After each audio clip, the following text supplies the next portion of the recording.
The broadcast is now starting. All attendees are in listen-only mode. Well, hello everyone, and welcome to the final Students for Liberty e-leadership webinar of the fall season. My name is Peter Niger, and I'm the Internal Operations Manager for Students for Liberty. We are honored today to have a special SFL panel tonight with Masoud Manacheri, Pericles Niarchos, Andrew Kaluza, and Kevin Duell on everything you need to know about transitioning leadership. But before you begin, I'll take a moment to introduce Students for Liberty and the e-leadership program if you're unfamiliar with us. Students for Liberty is a 501c3 nonprofit organization that is run for students and by students dedicated to liberty. We were formed about 2 years ago to serve a previously unfilled niche at our universities by connecting liberty-friendly students with other students, faculty, organizations, and resources. The resources we offer include free books, protest grants, a tabling network, and of course, our conferences, which hopefully you were able to attend some of our conferences recently. The e-leadership program is our way of giving you access to the ideas and mentorship in Liberty year-round. We hold 4 webinars per month, 2 on the ideas behind Liberty, and 2 on mentorship and effective techniques in advocating Liberty. All lectures take place Monday night at 8 p.m. Eastern Standard Time. And for a full list, go to studentsforliberty.org, and we will have our spring schedule up soon. Now, I'm pleased to present our speakers for tonight. Masoud and Pericles are SFL e-board members, and Andrew and Kevin are part of our SFL Campus Coordinator program. Each of these individuals is extremely experienced and knowledgeable about campus organizing and transitioning leadership. So feel free to stay in touch with them and ask them questions throughout the evening. And at the end, we'll take a few minutes for Q&A if you have any questions for our panel. Now, without further ado, we're going to start off with Pericles Niarchos.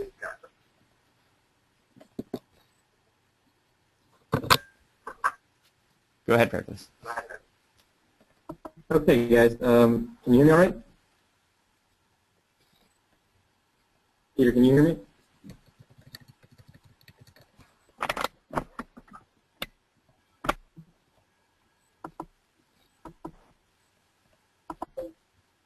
Okay.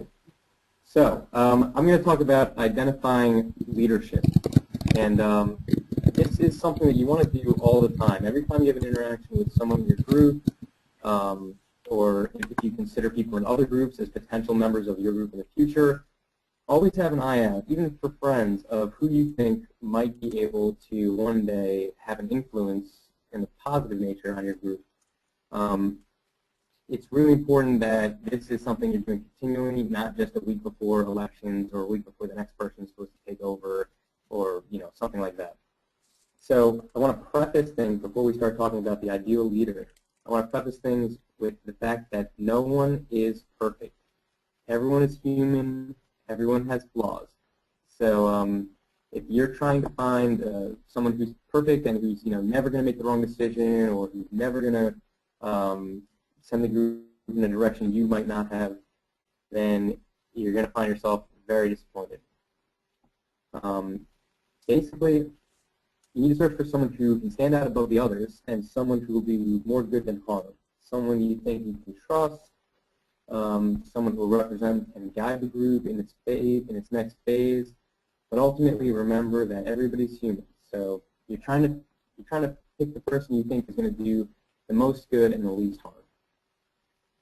So drawing from personal experience, when I was running Student Liberty Front at Drexel, I showed the executive board a brief message from this motivational speaker whose name escapes me now. But in short, he basically conveyed this idea. He said your leadership circle is your organization's most important asset, and it can be a huge hindrance or an incredible force for good. And this largely depends on the people who make up that inner circle. So you should pretend that each one of them carries 2 buckets. In the left hand, a bucket of gasoline, and in the right hand, a bucket of water. Each significant group problem that may come up, you can akin to a fire. So what you need to ask yourself is, from what you've seen of this individual and his or her action, approach the fire, panic, or lose control, and dump the gasoline on it? Or will they approach the situation calmly, assess things properly, and throw the water on it? So just keep that in mind when you're thinking of future leaders. Always keep in mind bucket of gasoline, bucket of water. And I'm sure we could all think of group members who sometimes can throw gasoline on a fire instead of the water. So anyways, moving on. So characteristics. The first one I want to emphasize is the potential for commitment. And I really stress the word potential. We want to look for someone with potential for commitment because commitment is important. It takes a lot of effort to be able to show up and plan for things consistently. And these would-be members who rarely miss meetings and oftentimes state a desire to do more or help in any way. And the reason I emphasize the word potential is because sometimes your best bet can be made on the individual who shows a lot of interest but can at times be flaky. So what you need to consider is when put in a position of responsibility with the external pressures, the motivating forces, can this flaky person who is clearly interested in the ideas, is articulate, etc., become a reliable and committed person who will run the group successfully.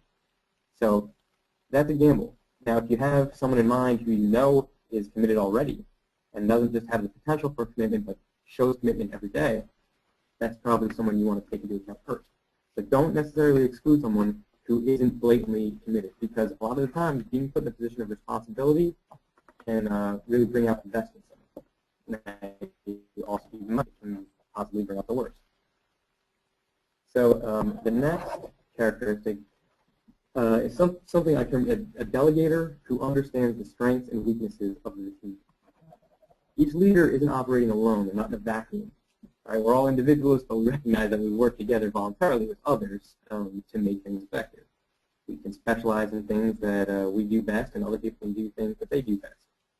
So people you have in mind need to be able to know who is strong in what areas and what areas they favor to do things in. Maybe they're not the strongest, but maybe they prefer to be there.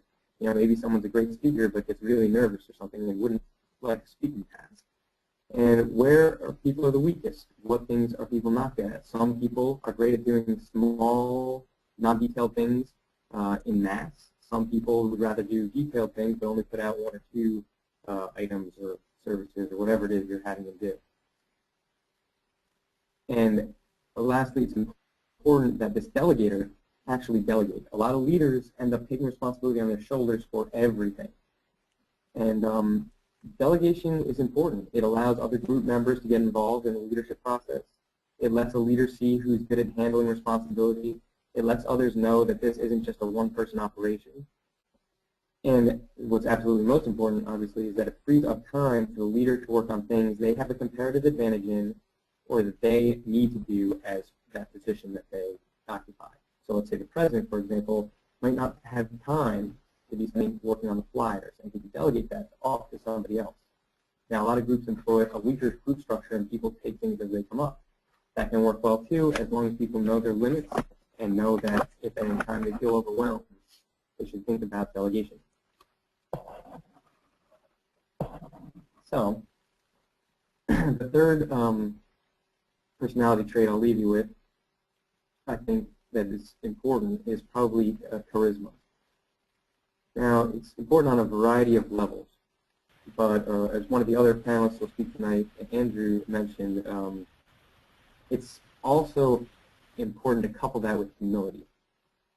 So, oftentimes people who are charismatic can tend to be overzealous, overproud, over-egotistic, etc. So it's important that there's the right balance. Now, the reason charisma is such a good quality for a leader to have is because, A, the leader's going to have to run meetings, set agendas, be in the public eye of the group itself. And that takes confidence, and it takes assertiveness, and it requires the ability to think on your feet and sort of be comfortable with just talking to people as you talk to your friends every day. Another reason is because leaders need to schmooze with administrators all the time. It's extremely important that a leader makes good connections with administrators at their university because this is going to facilitate their methods of bringing about events, bringing speakers to campus.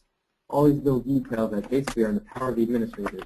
So you want to make sure that you have a good relationship with them, and charisma is important in making that happen. also important because leaders need to reach out. They have to touch base with group leaders from other organizations. For example, one time, the Drexel Student Liberty Front, we did an event on a panel, and it was about Obama's first 100 days, and it was sort of like a debate, but sort of like a commentary. The idea was just to get a big group effort involved, and so we reached out to the Republicans and we reached out to the Democrats. And the reason we were able to make the event come together is because we all had good relationships with each other. We thought it was a better idea, basically, to be friendly and build relationships for the future. And so you're going to need a leader who can know when to reach out in a positive way and when to hold back when things aren't so cohesive. And lastly, the charismatic leader is going to have to interact with extra university organizations, individuals that they may meet at events, things like that. So that person always represents the group, and you want them to put their best foot forward. Now, the last thing before I hand things off,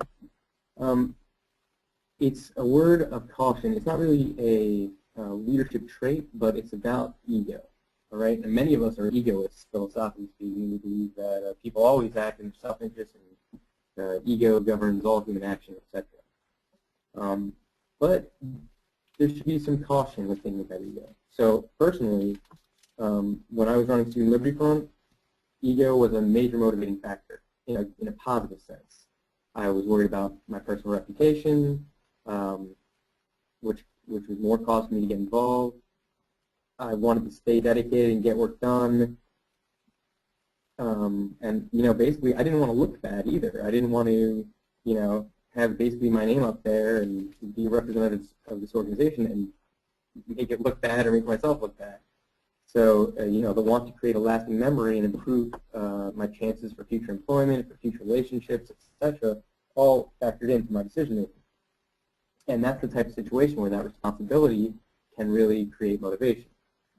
Now, of course, I also derive satisfaction from doing things well, and it wasn't just all about ego. But I want to stress that this isn't the case for everyone. Some people allow their ego to get in the way of group progress. And instead of thinking how they could look good through their group success, they think how they could look good whether the group is successful or not, or even if the group is unsuccessful. So these individuals are the type that you want to avoid, if possible, for all leadership considerations. People like that don't belong on a team, and don't belong on a team in charge of something like an organization.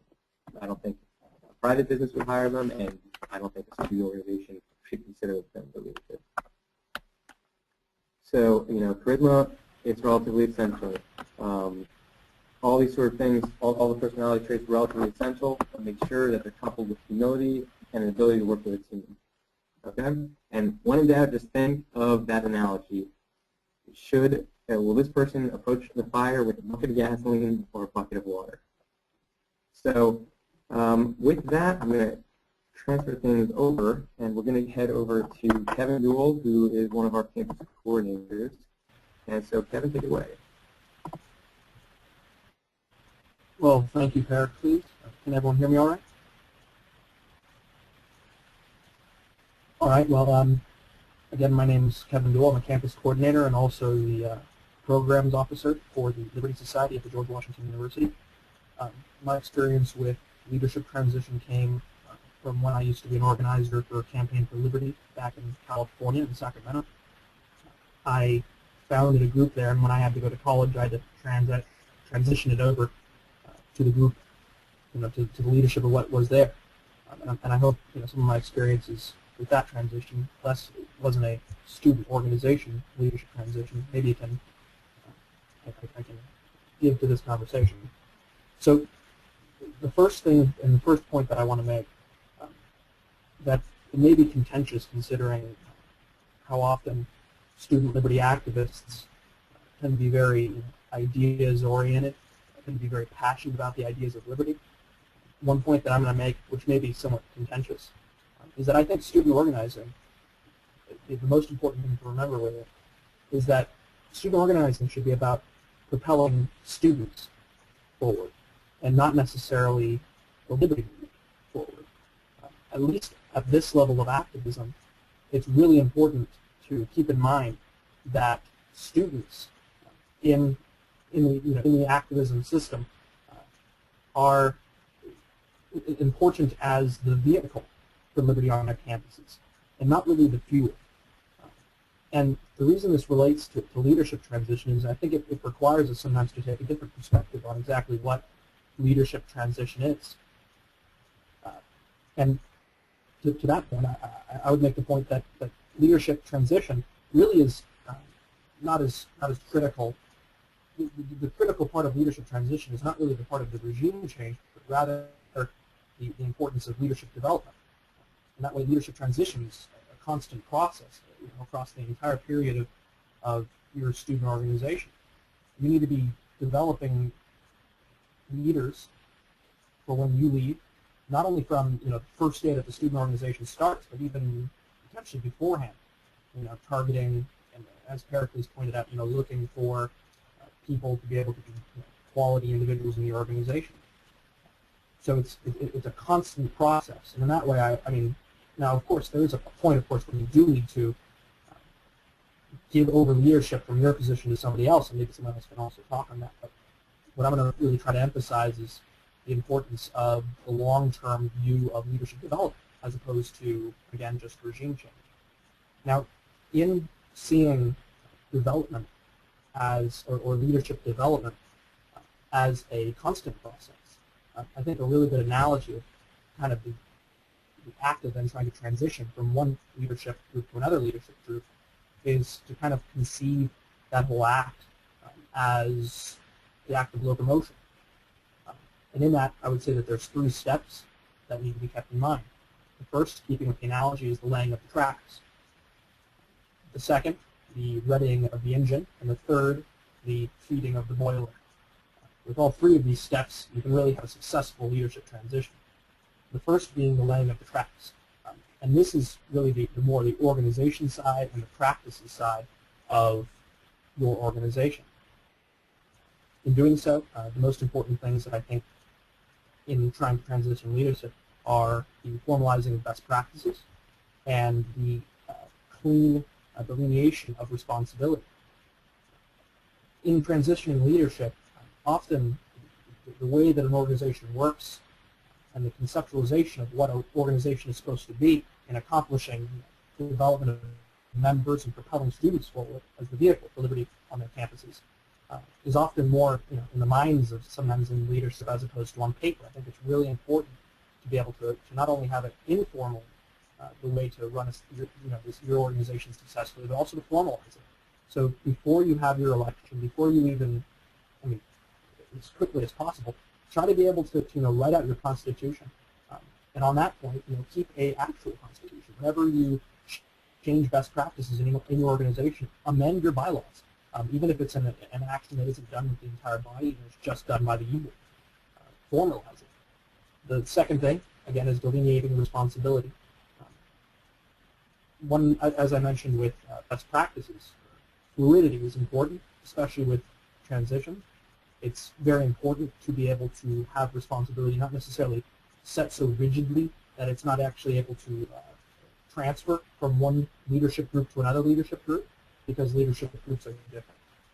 But at the same time, you need to have a clear understanding of what roles are going to be taken and what roles are going to be given up when leadership is either moved around or new people are brought in or people leave. So again, that's the first step in the locomotion of leadership transition, which is laying the tracks. The second step is the readying of the engine. So if the tracks were the organization and the structure of the organization, then the engine is really, again, the vehicle for the liberty movement on campus, you, the student. So within readying the engine, it's this idea of being able to, as I mentioned before, the constant process of developing people for that leadership position. And as well, yourself, developing yourself for a leadership position, not only within Liberty, but just in the world at large. So on that point, I would say the most important thing, especially when going in a constant process of looking for new leadership and trying to target who you think would be ideal for it, is hook them up to all the leadership opportunities there are within the Liberty movement. And I'm talking about the Coke Summer Fellow Program, the Coke Internship Program. Look at IHS seminars, free book programs. I'm also thinking of the IHS network. So the idea is you want to connect the students who are interested in liberty, with those positions, with those opportunities that are going to get them the experience to want to get more involved. So not only is it about then you targeting people for your leadership, but also being able to make leaders while they're in your organization. And there's a lot of great resources out there that can help you develop your own members into solid leaders. So then the last step is feed the boiler. So if laying the tracks was then the structure of the organization, and readying the engine was developing leadership as individuals, then feeding the boiler is really preparing the ideas. It's like a divine spark that makes the locomotion work. Without these ideas, without the passion for the ideas, you're not going to have any, no matter how competent your individuals are, or how strong your engine is, or how straight, how clear your tracks are. You need to have the passion for the ideas. And again, at that point, I would point out to the importance of intellectual resources and resources available to us and Students for Liberty and so on. Well, on that point, to recap, I would say I think the importance is when student groups are thinking about transition is to think of it, rather than thinking it as a point in the history of your student organization, think of it as a constant process. So again, not really regime change, but rather leadership development. And in doing that, you can really not only make your student organizations live longer than your own stay within the university, but also you can help people get a concept and allow the organization to work in the direction of propelling students forward, which, at least at this point in activism, is the most important thing for the liberty movement. So with that, thank you. I'm going to pass it off now to Sue.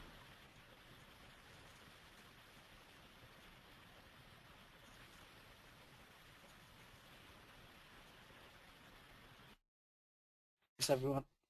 Hey, thanks, Kevin, and thanks, everyone, for being here at this webinar tonight. I think Pericles did a great job talking about the general characteristics of good leaders, and Kevin did a nice job talking about what leadership development means in general. But what I'd like to do is to kind of get a little bit into the nitty-gritty and talk about some mistakes, some really concrete mistakes that people make when they want to transition leadership. So I've kind of boiled it down to 4 common mistakes that people make. 4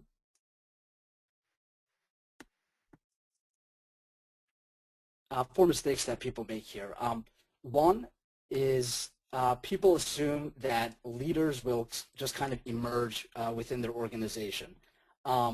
This is the wrong approach to have. A lot of times you'll have underclassmen, people who might not be so confident in their leadership abilities.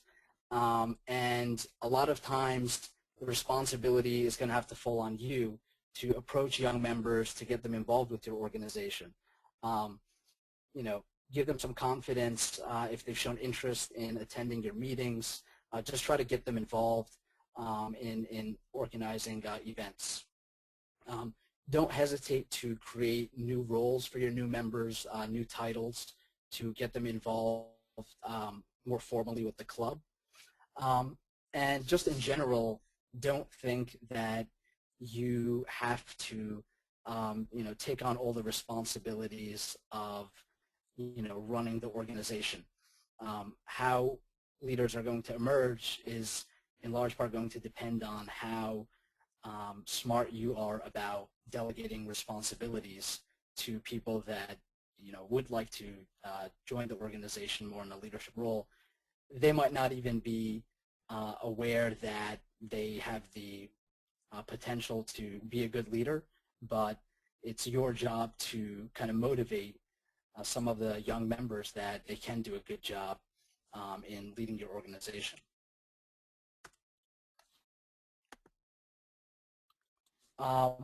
Another mistake a really big mistake that student leaders often make is starting the leadership transition process really late.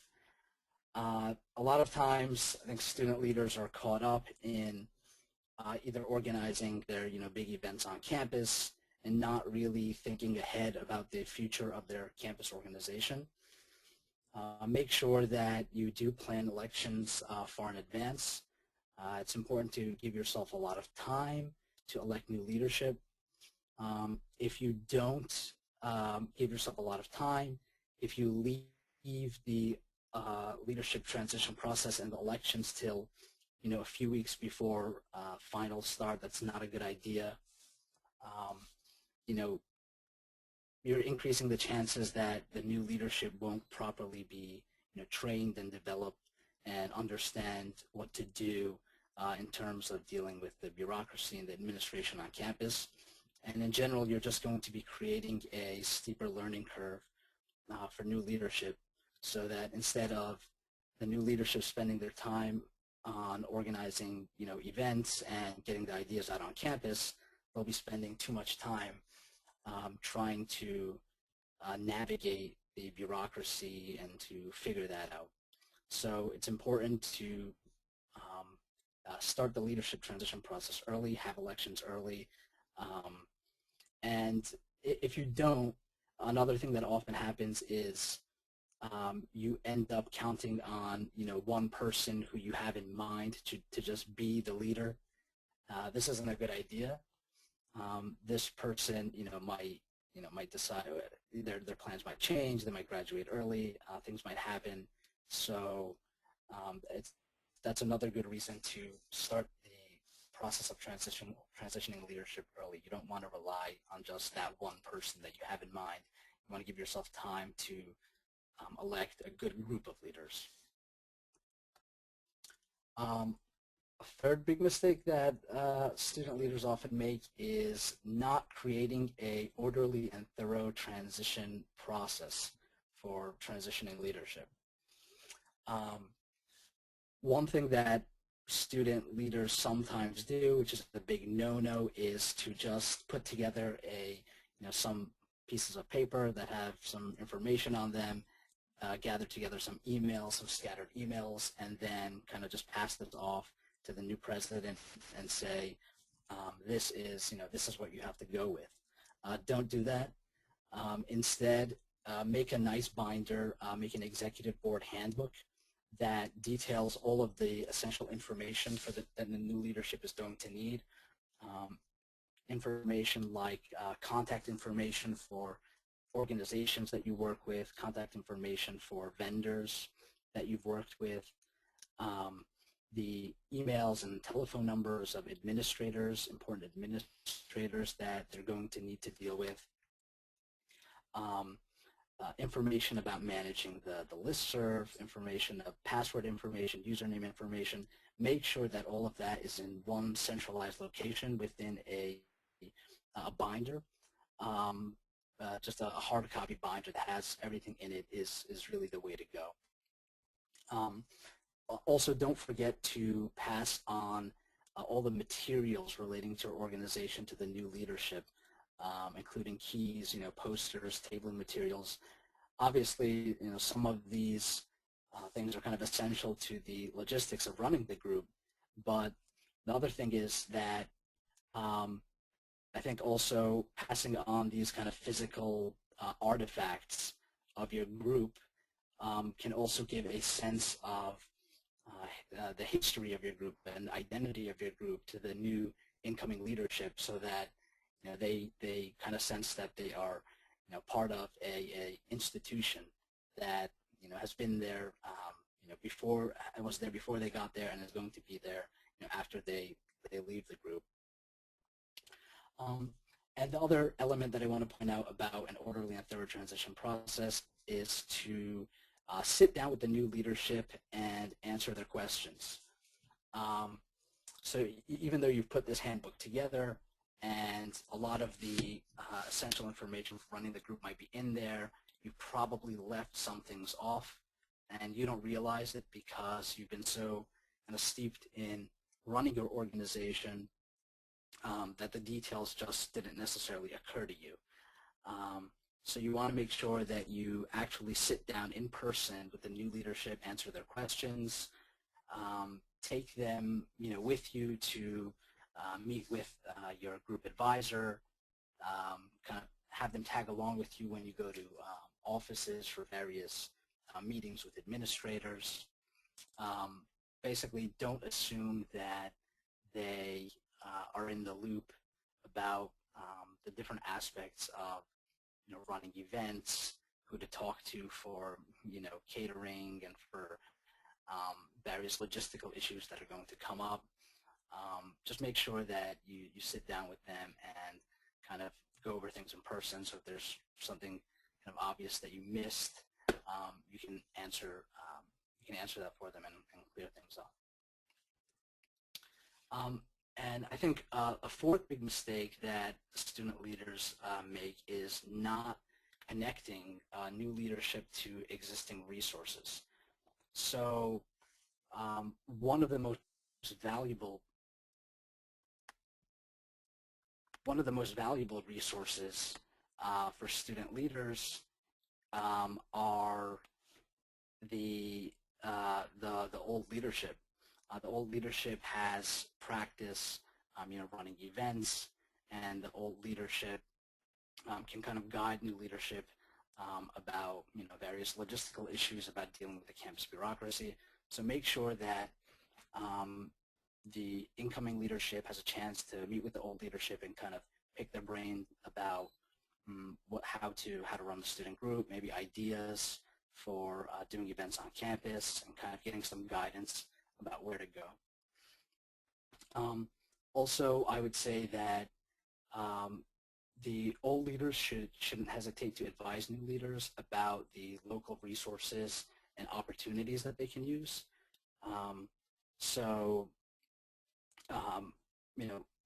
You might be heading off and graduating, and a lot of the old leadership, might be as well. I think it's important to not kind of completely abandon the new leaders, make sure that they stay connected with some of the same groups and resources that you've been connected to. They can be a source of, resources for tabling materials. They can be a source for, speakers for events. Make sure that the new leaders are aware of the opportunities around them that they can utilize. And I think the last thing that's connected with connecting leaders to existing resources these days is to make sure that they are involved, that they stay connected with other national organizations like Students for Liberty, who can provide leadership training, who can supplement maybe some of the lessons that you've been giving them with webinars like this one, who can kind of point them to specific resources that they might want to use for either leadership training or just doing events on their campuses. Basically, to kind of give the new leaders a sense that they aren't completely alone, on their campus fighting for these ideals, but that there is a kind of a national movement that is comprised of students and non-students that are willing and ready to support them. In general, I think the 4 important lessons that we can learn from mistakes that students have made in transitioning leadership are, always be actively trying to recruit leaders. Don't wait for leaders to just emerge. It might happen that way, but you should be proactive, and you should be trying to get people on board, your leadership team while you are the president or a leader of your group. Begin transitioning leadership early. That's going to give you the best chance to make sure that the new leadership doesn't lose time trying to navigate through bureaucracy, and has enough time to know where things are and how to get things done on their campus. Follow a comprehensive and thorough transitioning process. So make sure that you have a handbook that will be a ready resource for any questions that come up. Make sure that there is kind of a process in place for the next leadership transition, which might be a year from now. I agree with what Kevin said, that you should try to institutionalize some of these processes to make them more consistent. That's going to give a sense of cohesiveness to your student organization. And then the last thing is just don't forget to connect new leaders to existing resources like Students for Liberty and other organizations that are there to support student group. These days there are more organizations than ever that are willing and able to support students, and you want to make sure that the new leaders are aware of all these existing organizations and resources and know how to access them. So those are kind of 4 important lessons that arise from some of these mistakes that students often make in transitioning leadership. Again, these are maybe 4 of the big mistakes that student leaders make. There are other mistakes that student leaders make too. With that, maybe Andrew will touch on some of them. I'm going to pass it over to him.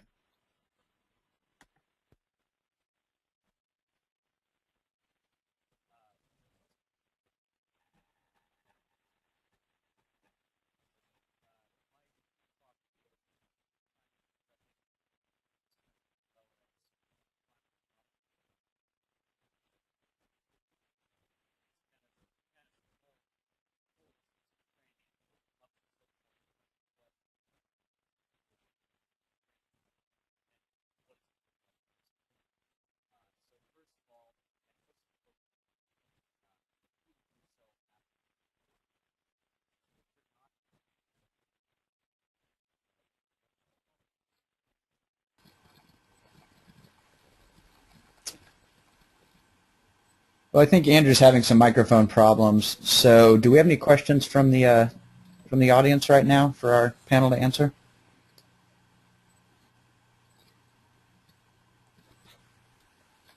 All right, I'm going to unmute the panel really quick so that they can answer any questions. Does anyone on the panel have some closing thoughts? I do have one comment that I don't think anyone mentioned yet, and it's the importance, or at least the idea, of holding elections in the first semester of an academic year as opposed to at the end of the academic year. If I remember correctly, no one else mentioned this, but it's a really, I think, good practice to get into the habit of. And with this semester already coming to an end, for those of you who aren't already thinking of this, it's really important, if you were to do it very quickly. But the point of it is when you do it over the end of an academic year as opposed to at the end of the fall semester, generally you have a very long dead period where when you're trying to transition to a new leadership group and trying to get them acclimated into leadership, it's normally kind of a risk, because not only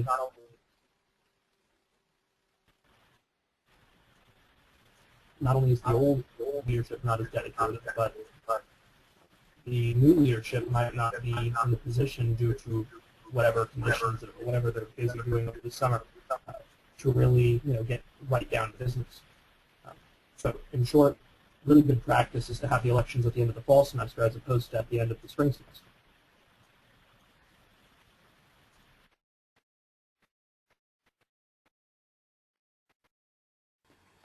Okay, we do have one question from Charlie. Does anyone on the panel have ideas how you can help your group once you have actually graduated?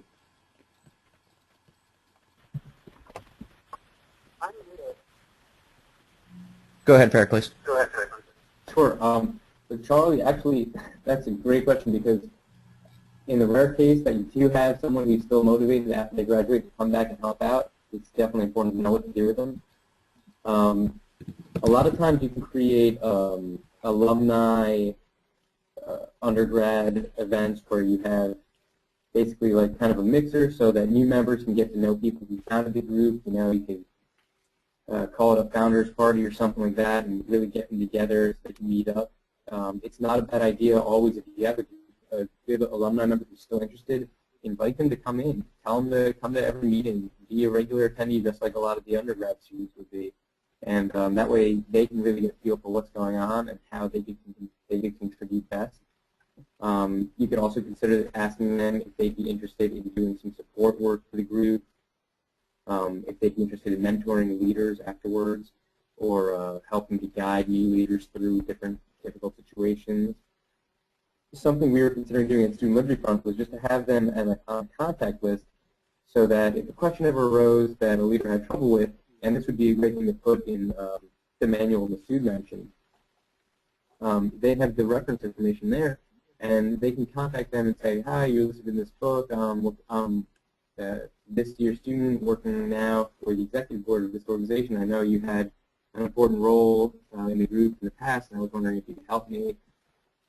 Sort of build relationships, but I think, you know, a simple like party or barbecue kind of deal where you have alumni and current members meet up is a great start. Definitely just get the ball rolling. All right, thanks, Pericles. Does anyone else have any comments with helping out when someone graduates?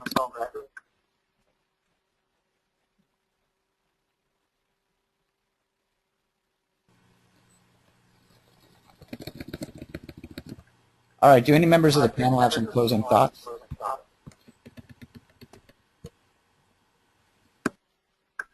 I would just like to re-emphasize the fact that I completely agree with what Kevin said before.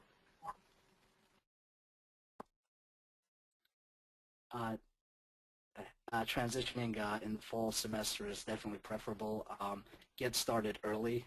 It's something that I kind of learned from experience when I was transitioning the Columbia University Libertarians group. There's just, you know, you want, the point is that when the new leadership takes over, you don't want them to be, you know, wasting time trying to figure things out. You want them to be spending their energy getting the ideas of liberty out there.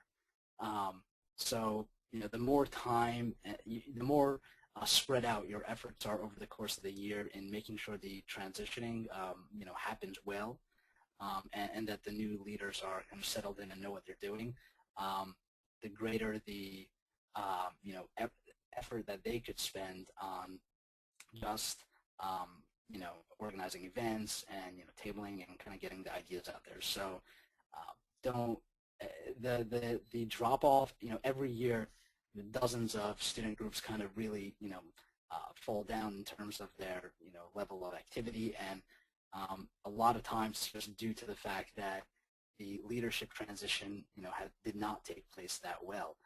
Either it was, you know, done too late, or with not enough care, or it just wasn't comprehensive enough in terms of passing on a lot of the information that student groups, you know, will need to kind of navigate the administrative side of things. So I think if you really want to make sure that liberty has a fighting chance on your campus year in and year out, then you need to make sure that you know, the transitioning leadership takes place smoothly, and you should not underestimate how important you know, this aspect of leading a student organization is. Excellent. Thanks, Masood. Stephanie wants to know if you have any tips for if you have to leave campus suddenly, like you get an internship or a sickness and you have to leave campus, on how to transition in an experience like that.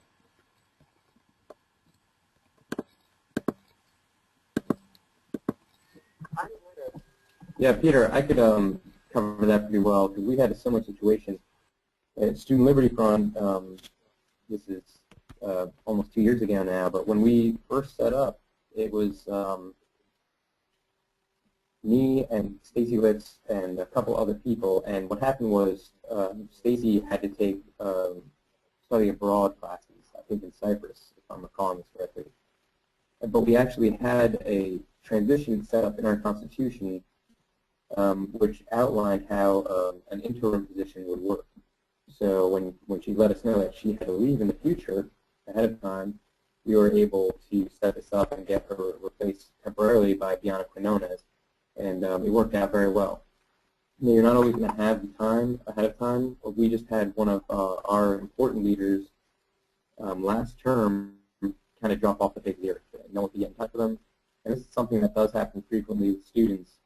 And at a certain point, after a certain amount of attempts, you want to just concentrate on replacing that person. It seems like they're going to be coming back. Maybe that's something you could set up an interim type position for and see what your membership thinks.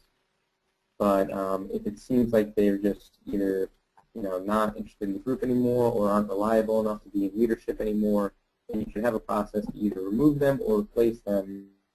And it should be something that's simple and straightforward, because when you're short a person on your executive board, things can get a little stressful. So something we had was just we had a simple override vote system, and we've never had to use it, but you never know. All right, thanks, Pericles. I think Andrew's microphone might be working, so we're going to try to let him talk real quick. Go ahead, Andrew. Hello? Is it working? Yep, we can hear you. Oh, okay. Nice. I do apologize, guys. This microphone has been giving me some trouble. I had to get on another computer to get this working. But my talk was going to be over priming and prepping the potential leadership to be the final product. And it's a huge important part of the whole thing to understand what the final product looks like, so you can know whether your job was done well or whatnot. So first of all, and most importantly, you have to be a good leader yourself. If you're not a good leader, or if you don't prep and prime another leader, you are not a good leader yourself. So most importantly, be prepping other people to be taking over the leadership positions. One of your most important duties as a good leader is to always be seeking and looking out for these people. So it's not enough to just build and run a good organization. You must leave it in good hands, and the more it continues past you, the more of a good job you have done. So if your organization begins to weaken within the first few years of you transitioning the leadership, then you are definitely partly to blame for that. And along the same lines, if your organization does well and it heightens your achievement and becomes part of your legacy. So make the succession, the continued leadership a major part of your mission. I guess also one really important thing to do is be the inspiration for the new leadership or new potential leadership to see as an example. They will want to emulate. So one of my chapter members at my chapter at UTSA, Autumn Lansford, she says, when leaders are passionate about what they do and what they believe in, people will want to follow. Passion is inspiring. So the more passion you have, the more inspirational it will be for others to step up to the plate and try to emulate what you do. So also, how would you like to see others in your position performing? Well, that's a motivating factor for you. If you want to see, one of your new potential members or new potential leadership members do some awesome activism on campus, well, that's up to you to show them how to do it, or to be the motivating factor. So you have to be someone to be wanting to emulate, or wanted to emulate. So look to those who have been there as well. There are plenty of people out there who have been there, done that. Stand on their shoulders. Learn through others. A good mentor or anyone you can possibly think of that has done something that you want to emulate, do that yourself, and then others will want to emulate you. So that's how you influence others. And then definitely start influencing accountability for duties as you transition leadership. Accountability is one of the main things that keeps people inspired, and a lot of times it's the position of the leadership role that will inspire the accountability. So definitely use that to your advantage. Have treasurer position or vice president position or presidential position or whatever and use those duties that are outlined in those positions to be the next step to encourage people to start doing stuff. That worked well with my chapter, so definitely try to do that. Let's see, potentials ending up as leaders, and this is the final product. A new leader should be ready. If they're not ready, well, that's okay. You can keep pointing them in the right direction. Don't hold their hand unless you have to, but for the most part, let them be sovereign. Let them be their own person. It's really hard to do, hard to let go, and it's just something you got to let them do and try to inspire upon them. It's now their chapter or their role or vice president or whatever their duty is. Let them do it, but give them a little bit of direction. Give them a little nudge. People just need to be pushed. So one of the qualities of a leader to recognize is that they're better than you. This person has been watching you do all these things with the chapter, or watching your role in the chapter, whatever it may be. But now he sees that, and he's seen what you've done. But now he's coming into the role with a new, fresh perspective. So he's been standing on your shoulders, but now it's his or her turn to step up and do the job with a fresh perspective. So, but definitely encourage them to do it, and recognize that they are better than you in some way. It takes a lot of humility to say, okay, well, this person did a better job than I did. I'm very happy for it. That's definitely something that you want to look for.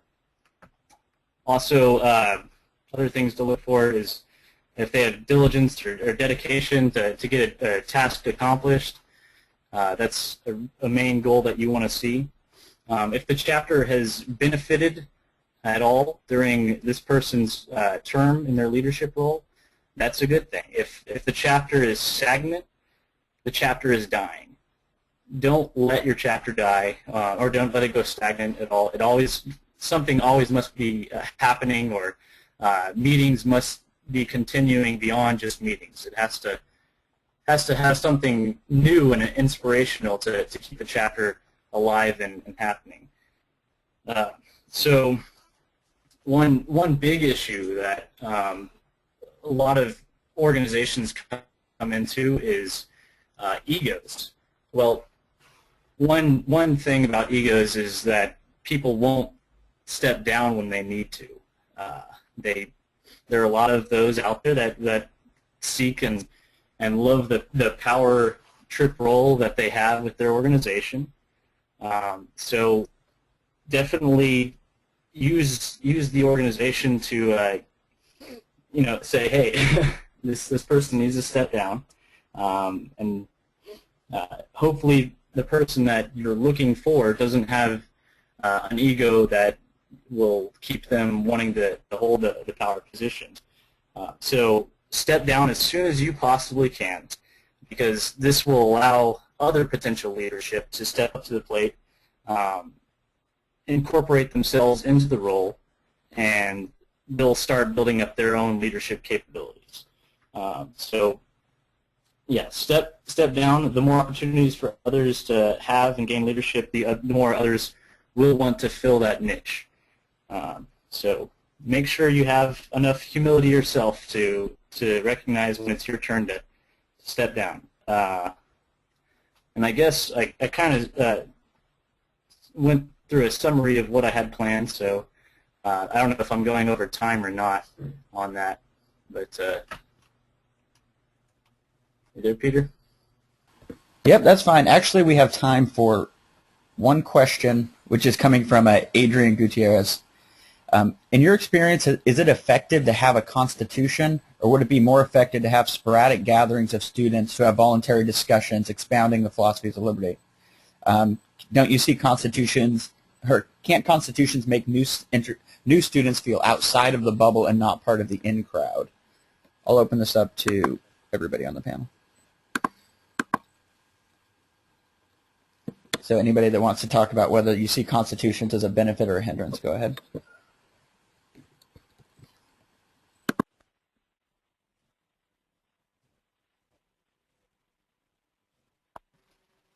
Peter, if it's all right, I can take a quick shot at that. Go for it. Well, what I would say is, first of all, on the hindrance aspect, I don't see the Constitution as being an alienating effect. Usually the Constitution isn't even brought up or anything like that, at least from my experience. In the Student Liberty Front, we have never, I mean, only when there's like an issue of procedure, like, you know, our vice president's leaving for Cyprus for a couple months, what are we supposed to do here?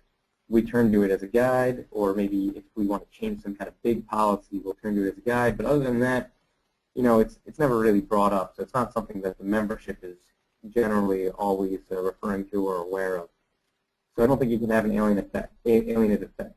What it can do, though, is monopolize or standardize the way that the group can be created or the way that the group can function to a way that could be restrictive to future groups or even to the current group. Maybe they want to kind of diverge, and the Constitution is kind of not allowing that. I don't think, you know, it's not like you're setting up a system of government that you've got to kind of tame and control. I don't think the Constitution is mandatory. In fact, I know of a lot of groups that have plenty of success without a Constitution.